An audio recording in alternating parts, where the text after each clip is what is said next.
নমস্কার বন্ধুরা, কেমন আছেন? আশা করি সবাই খুব ভালো আছেন। হ্যাপি আওয়ার্সের আরেকটি নতুন ব্লগে আপনাদের প্রত্যেককে স্বাগত। নিশ্চয়ই আমার ব্লগটা দেখে বুঝতেই পারছেন যে আজকে কী নিয়ে ব্লগ হতে চলেছে। হ্যাঁ, কফি হাউস। সেই ছোট থেকে শুনে আসছি যে মান্নাদের গাওয়া কফি হাউসের সেই আড্ডাটা।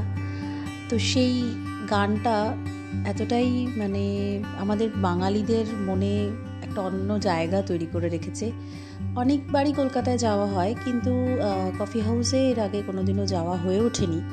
তো এবারে কলেজ স্ট্রিটে আমার হাজব্যান্ডের কিছু কাজ ছিল, তো সে কারণে যাওয়াতে তো বললো চলো যাই, ওরও যাওয়া ছিল না আগে। তো সেই মতোই হঠাৎ করেই আমরা কফি হাউসে চলে যাই।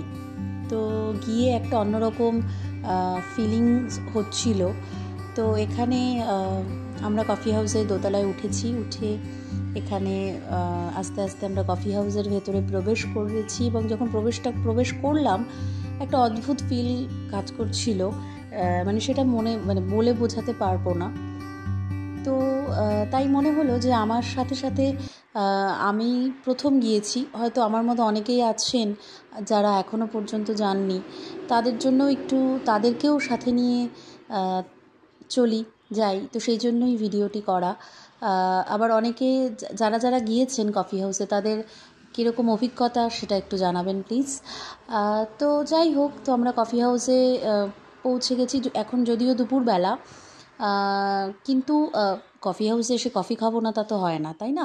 তো আমি সেই জন্য বললাম, মেনু কার্ড দিয়েছিল, যদিও আমার সোমবার ছিল, তো সোমবারে তো অন্য কিছু খাওয়া যাবে, আমি মাটন মাংস এগুলো কিছু খাই না, চিকেন মাটন। তো এদিকে তার মধ্যে আমার জ্বর, তো স্টুটাই প্রথমে ভেবেছিলাম তারপরে আমি আজকে তো সোমবার, হবে না। তো যাই হোক, তো কফি অর্ডার করেছি, কফির সাথে ফিশ কবিরাজি অর্ডার করলাম। একটাই নিলাম, কারণ আমার একদমই খেতে ইচ্ছে করছে না। তো দুজনে শেয়ার করে জাস্ট টেস্ট করা কেমন। তো অর্ডার দিয়ে বসে বেশ সুন্দর একটা অ্যাটমসফিয়ার লাগছিল, খুব সুন্দর একটা অন্যরকম ফিল হচ্ছিল। এবং একটু এই রেস্টুরেন্টটা পুরনো একটা ব্যাপার ফিল হচ্ছিল।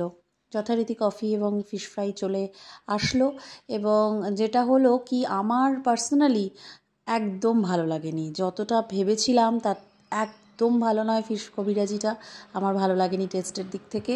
কফিটাও যে খুব আহামরি কিছু সেরকম ব্যাপার নয়। তো যাই হোক, তাও কোনো রকমে দুজনে মিলে শেয়ার করে ফিশ কবিরাজিটা খেলাম, এবং তারপরে কফি খেয়ে আর একটুখানি ভেতরটা ঘুরে তারপরে আমরা নিচে চলে এসেছি। এবং দেখে বুঝতেই পারছো, পুরোপুরি বইয়ের সম্ভার, যেদিকে তাকাচ্ছি সেদিকে বই আর বই। কলেজ স্ট্রিট এই জায়গাটা তো আমার প্রথম আসা। তো যাই হোক, সবাই ভালো থেকো। দেখো কেমন এত বইয়ের ভিড়ে, যারা বই পড়তে ভীষণ ভালোবাসে তাদের তো ভালো লাগবেই, আমারও প্রত্যেকেরই ভালো লাগছিল। যাই হোক, কেমন লাগলো ছোট ভিডিওটি জানাবে, শেয়ার করবে, লাইক করবে, কমেন্টস করবে। Thank you, tata.